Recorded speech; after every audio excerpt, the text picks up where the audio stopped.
You know, we want to all become successful, but I've found that there's some success that's toxic success. What I mean is that you don't want to end up going after goals and dreams and neglect yourself. I want you to think about your goals and dreams and things that you want to achieve. And at the top of the list, I want you to put up there your strategy for being here. I just came from the doctor. Let me share something with you. I don't care what goals and dreams that you have. You've got to have your health in order to be here. So at the top of my list, and I'm suggesting you put it at the top of your list, your strategy, your game plan for being here. What are you going to do to take better care of yourself? That's one of the first things I want to ask you about. Because when I look at my life at 64, and I used to think people in their 50s were old, but now that I'm 64, I said, look here, people in their 80s and 90s, they're old people. My goal is to be here not only just to see my grandchildren, but to see my great-grandchildren and my great-great-great-grandchildren. But in order to be here, that's not just lip service, that's a commitment with my time, with my energy, and the choices that I make.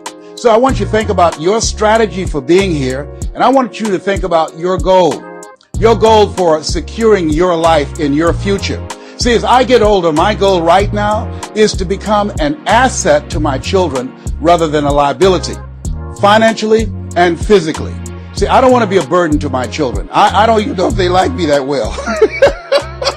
See, I love my mama. My goal and dream was to take care of my mother. I did that. I bought her a home. I took care of her until she's 89. But children, they're different today. These are different type of people up in here. You don't know what this generation might do. Now, I know they say, Darren, we love you, but I really, really want to stay in good shape and take care of myself because I don't want to be around the house and my kids saying, look here, who's going to take care of him today? All he's doing is sitting around talking to himself, talking about, yes, I can, and yes, I will, talking out of his head. No, I don't want that kind of party for me. My goal and objective is to die young at an old age. So I have a game plan. I don't like to eat vegetables all the time, but now I feel like a silly wabbit. Why? Because I realize at this stage of my life, I've got to eat more vegetables. I got to get more rest. I've got to drink more juices, and I've got to do all of the things that make the healthy choices that will say to my body, Les, you plan to be here. I see that you're serious, so I'm going to take care of you. I do 160 push-ups every morning nonstop. Why? I couldn't do that at 15 or 20. But at this stage of my life, I've got to do those kinds of things in order to challenge my body, to stretch my body, and to indicate I plan to be here. What's your plan? What's your goal? Because if you don't have a goal for being here is not a given. When I was a kid, we used to go to funerals of old people. I can't tell you how many young people whose funerals I've gone to. I can't tell you how many. And so, and there's something about between 40 and 60. I don't know what it is about that period in time between 40 and 60. If you're approaching 40, I can tell you, and you already know, life begins to intensify. Things happen to you and things happen to people you care about. Between 40 and 60, if you can make it through that period, you can take a deep breath because most people don't make 60. Most people don't. And why? And I think it's because people just take it for granted that they're going to be here. So I want to share with you some goals and strategies that you think about your goals. I want you to visualize yourself having optimal health. Having your right mind. I used to ask my mama, Mama, every Sunday you stand up in church and other older members of the church say, I want to thank the Lord for waking me up in my right mind this morning. Why do y'all say that all the time? She said, don't worry, son. You live long enough, you'll find out. She was absolutely right. I went in the room the other day to find something. I got in there and I couldn't remember what I was looking for. I came out, I remembered what I was looking for. I went back in, I found it. Then I couldn't remember why I was looking for it. One of my children said, Daddy, you need some ginkgo biloba. I said, what's that? She said, something for your memory. I went down to the health food store. I was walking around. The lady said, may I help you, sir? I said, I forgot why I'm here. She said, you need something for your memory.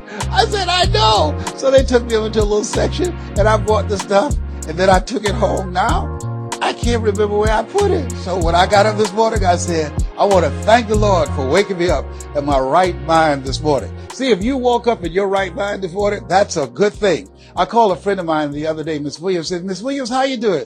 She said, baby, I'm doing good. She said, I went to the bathroom by myself, not all myself. I said, too much information, too much information. Let me tell you something. But that's a good thing. I know about that. I've been in the hospital. I know what it is not to be able to move. I know what it is to have back challenges. I know what it is to be in pain. So this thing called life, you got your health. Let me share something with you. That's a good thing. A friend of mine, Bishop T.D. Jakes, said, if you got a problem man or money can solve, you ain't got no problem. I can agree with that. And I learned some things going through that experience. And really, I should say, growing through that experience. My goal at that time was to be here. And trust me, it's better be seen than to be viewed. Are you feeling it, brother? Up in here, up in here. So I want you to think about your goals and dreams. And here's what I want you to do right now. I want you to say to yourself, it's possible. It's possible. And I want you to follow along with this process. As you think about your goals and dreams, I want you to write this down. I'm going to give you some strategies of maintaining this possibility mindset. I want you to write down mindset maintenance. Mindset maintenance. Let me share something with you. The easiest thing that I do every year is to live my dream. That is, helping people to realize their potential, to step into their greatness, challenging themselves, reinventing themselves, to start their own businesses. I've helped over 400 people earn millions of dollars. The easiest thing I do every year is what I do on a day-to-day basis, going into prisons and juvenile detention centers, teaching young people mindset development, how to become effective communicators, how to dress like a prospect rather than a suspect.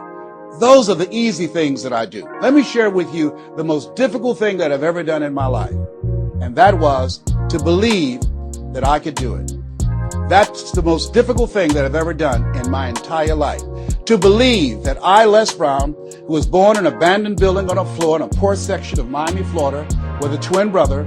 We were adopted. We were 6 weeks of age by Mrs. Mamie Brown, and I called myself Mrs. Mamie Brown's baby boy. All that I am and all that I ever hope to be, I owe to my mother. Saw a sign once that said, God took me out of my biological mother's womb and placed me in the heart of my adopted mother.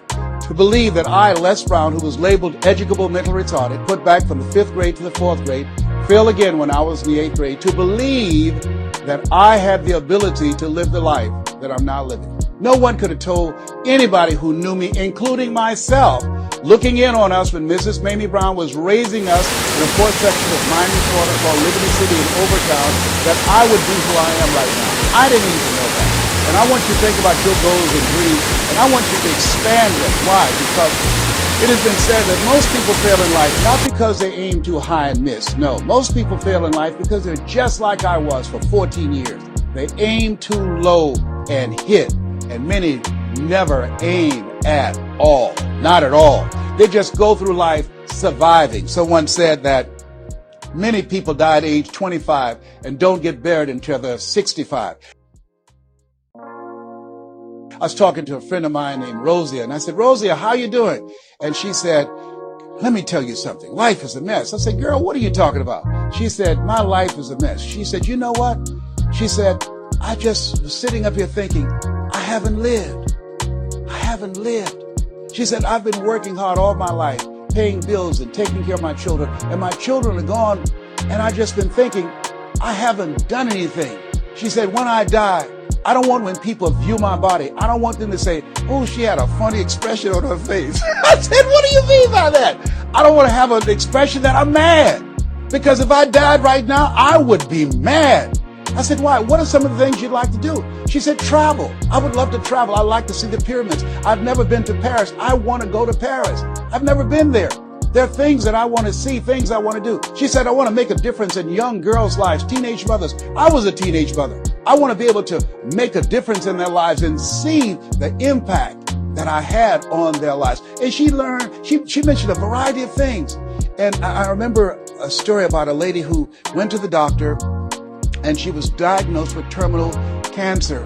And she came home and she was sitting at the table and she was drinking some coffee, and all of a sudden she just looked up and she said, I refuse to die an unlived life. I refuse to die an unlived life. And she decided that she was going to live. That up to that point, her life was for her family, for her children, for her husband, but she had left herself out of the equation. Have you ever done that?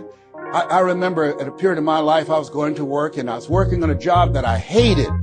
And at the same time, I was praying that I wouldn't get fired. I was praying that I wasn't laid off. I was miserable. Nobody was holding a gun to my head, but I showed up every day and I used a flimsy excuse. Well, I got to pay the bills. I've got a car payment I have to pay. I have a family, I have children, I have a car note, and I have a mortgage note I have to pay. I've got to survive. I was showing up for a paycheck. Ladies and gentlemen, that's not living. And a friend of mine said, you know when people change? And I said, no. He said, when they get to the point when they say, I've had it. I've had it. I think the only reason that you're listening to me right now, the only reason that you're watching this webinar, that there's somewhere in your heart of hearts that you said, as you looked at your life, you said, I've had it. And not only have you said, I've had it, but you said also in your heart of hearts, I can do better than this. And let me share something with you. You can. Because if anybody told me, and I'm going to share some things with you that I've done, not for the purpose to impress you, but to impress upon you what the possibilities are when you work on your mind and have mindset development. Because I've found that how people live their lives is a result of their state of mind. It has been said, you don't get in life what you want, you get in life what you are. So part of the process, number one, is expose yourself to positive messages. See what I'm doing right now, I'm distracting the story that's going on in your head right now. How you live your life, how I live my life, how all of us live our lives is a result of the story we believe about ourselves. And most of us are born into stories. I was born into a story where we were poor, but we didn't know it. I didn't know we were poor until I got on a bus with my mother going to do domestic work on Miami Beach. And when we crossed the Venetian Causeway and I saw those big, beautiful hotels, and I was in the homes with my mother making up beds and cleaning, and we ate the food left over from the families that she cooked for. And we wore the hand-me-down clothes of the children that she kept. And I kept saying, Mama, what is it, boy? As we got ready to pack up to go back home and to Overtown and Liberty City and all the poverty and filth and the violence there, I said, why can't we stay here? Why can't we stay here? She said, Leslie, we can't. Why? Because we can. Why, Mama? Why can't we? She said, it's just the way it is. Now shut up. And I kept saying to myself, why is that the way that it is? And I guess I was okay for Wesley and Margaret Ann and Leonard and Angelo and Sharon and Linda, but it wasn't okay for me. I was curious. I wanted to live like Mr. Statergy lived. I wanted the big car that he had. I wanted that big home that he had. We lived in a 2-bedroom apartment. There was 7 of us, plus Mama. He had a big mansion, just 3 of them, 10,000 square feet. I said, Mama, what is it, Leslie? One day, I want to buy you something just like this. My brothers and sisters, when we were on the bus going back, they were just engaged in playful things. I was thinking and dreaming. Mama didn't understand why I was thinking like that, because I'd been exposed to positive messages. I had to take care of Mr. Statergy. I had to shine his shoes and clean his office. And every day when he was listening to motivational messages, I was hearing those things too. Earl Nightingale, we become what we think about. All of us are self-made, but only the successful will admit it. In order to be successful, you must be willing to do the things today others won't do in order to have the things tomorrow others won't have. Your mind is a machine. You must program yourself for success. Wow. When I heard those words, I said, wait a minute. I could program my mind for success. I can program my mind for wealth. You can too. Trust me. I've earned over $55 million in the last 28 years. Anybody told me that I would be doing what I'm doing right now? I spoke recently in Sweden. They paid me 40,000 euro for an hour speech. I had no idea that this Les Brown that you now see had the ability to do that. I used to work for the Miami Sanitation Department as a garbage collector. I used to be a janitor. I used to do door-to-door sales. I used to work for Sears in Miami on Biscayne Boulevard. I had no idea this Les Brown that you now see had the ability one day to give lectures at Harvard or Yale or Dartmouth University. I had no idea that this Les Brown existed. I don't tell you that to impress you, but to impress upon you. There is more in you. Simba, there's more in you than you have been expressing. All of us have seen Lion King, some great symbols in there. And I say to you, there's more in you right now than's represented in your bank account. There's more in you right now that's being reflected by your life right now. Your life is not a true reflection of your potential. You have greatness within you. You have the ability to do more than you can ever begin to imagine. There's a reason that my favorite book says, as a man thinketh, so is he. And as he continues to think, so he remains. In order for us to begin to break into that level of greatness that we have within ourselves, you have to make a conscious choice every day to expose your mind to positive messages. So I put myself on a regimen. I do this every day, and I suggest that you do it. Write this down. Number one, listen to motivational messages every day. Faith comes by hearing and hearing and hearing. What it will begin to do is interrupt the story in your mind. It will override the story that you believe about yourself. It will distract all the negative thoughts that you have that's holding you back, that held me back for 14 years. When I used to go see the number one motivational speaker on the planet, Zig Ziglar and Tony Robbins, and my heart said, I can do that. I love to help people. I'm just like my mother. And then my mind would ask how. And I went from my heart to my mind. And my mind would say, Les Brown, you don't have a college education. Les Brown, you've never worked for a major corporation. Les Brown, you were labeled educable mental retarded. They call you DP, the dumb twin. You're not as smart as your brother. Have you ever thought about something you wanted to do and you convinced yourself that you couldn't do it? See, sometimes we need to have some external voices. And so by listening to motivational messages, that began to override the negative thoughts that I had about myself in my mind. And it gave me a new story and empowered me and gave me a vision of myself beyond my circumstances and mental conditioning and started me to writing a new chapter in my life. And so now, money will never be another issue for me. And that was an issue for most of my life because I didn't know what I didn't know and I thought I knew. So one you have to do is that you have to have a mindset development strategy where you are deliberately taking an hour every day listening to a motivational message. Every day. Here's something else. Read 10 to 15 pages of something positive every day. Why? And read it with conviction and stay focused. 10 to 15 pages every day. This is 7 days a week? Absolutely. Absolutely. Every day, McDonald's know that you know where they are. Burger King know that you know where they are. But every day they have some advertising. They have billboards, they have radio, they have television. Why? Because by exposing you to those messages, that will begin to impact your behavior. And it will drive you into the place to purchase what they're advertising. Now you're advertising for your greatness. And faith comes by hearing and hearing and hearing and hearing. So you want to listen to positive messages every day. You do this, I'm telling you, your life will never be the same again. And read 10 to 15 pages of something positive every day. I read 2 to 3 books a week. Why? Because I have goals and dreams of things I want to achieve. I want my life to count. I want to make a greater impact. At this stage of my life, I'm working on my children's education. A good man leaves a legacy for his children's children. So I'm working on their education at this point in my life. And as I begin to look at myself, in order to achieve more, to do more, I know I have to work more on my mind. And let me give you an example of how this works. The most money I've ever earned in an hour and a half, $260,000. That's the most money I've ever earned in an hour and a half. A lot of people work a whole month and don't do that, or 6 months. Then, and this is the next thing I want you to do.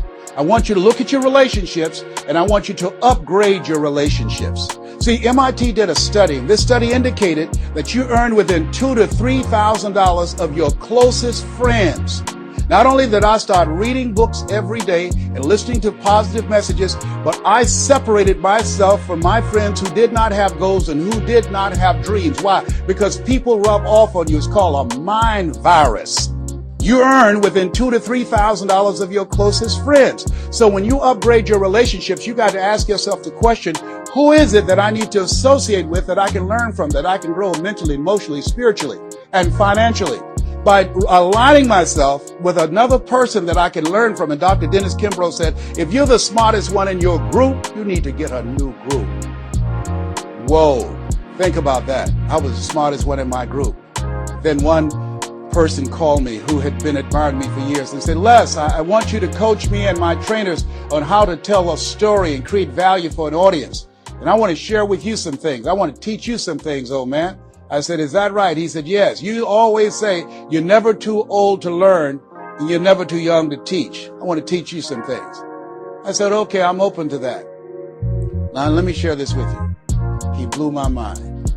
The most money, as I mentioned to you, I've ever earned, speaking to over 8,000 people in Salt Lake City, Utah, $260,000. I did an event with this individual, just over 500 people. Because of what I learned from him, because I upgraded my relationships, I earned over $410,000 in an hour and a half. I was excited, but I was also depressed because I've been speaking for 28 years, and I started thinking about all the money that I left on the table, all the hotels, plane rides, all of the audiences I spoke to, all of the money that I missed out on because I didn't know that I didn't know, and I thought I knew. I was a big fish in a small pond. I can't tell you, if you don't get anything else, you have to look at your relationships and you've got to ask yourself the question, what is this relationship doing to me? And I mean in every area of your life. When the doctor looked at me and said, you have cancer. Cancer is the most feared word in 7 different languages. One of the first things I had to do, I found out who had cancer at some point in time or was living with cancer and conquered it. I surrounded myself with people who had done what I wanted to do, who were winning at the game. See, it's very important, every area of your life. If you want to improve your health, start hanging around healthy people. They did a 30-year study and said that the reason that most people are obese, it's a mind virus. Listen to what they said. A mind virus is communicated mind to mind. That if you have a friend that's fat or you marry somebody that's obese, you have a 41% to up to 161% of becoming obese yourself. Even if they live in another state. Whoa, why? Because birds of a feather flock together. Never forget, high school teacher Mr. Leroy Washington said, Mr. Brown, if you run around with 9 broke people, I guarantee you, you'll become number 10. Whoa. Think about that. Part of your mindset development, not only listening, not only reading, but you have got to look at your relationships, upgrade your relationships, and continue to evaluate them and make sure they're an asset to you and not a liability. My son John Leslie is a motivational speaker. He has a saying, who should you count on and who should you count out? See, there's some relationships that can start out real positive, and then sometimes we outgrow people. Has that ever happened to you? Have you ever outgrown someone? Somebody you used to be close to, used to be your bosom buddy, and then you haven't been together for a time, and then when you get together, you have absolutely nothing in common. Sometimes that happens with family members. My twin brother, it's a strained conversation because he's talking about, Les, did you hear who died? No, I don't get up reading the obituary column. I'm glad my name is not there. Hello, I don't care. I'm focusing on living.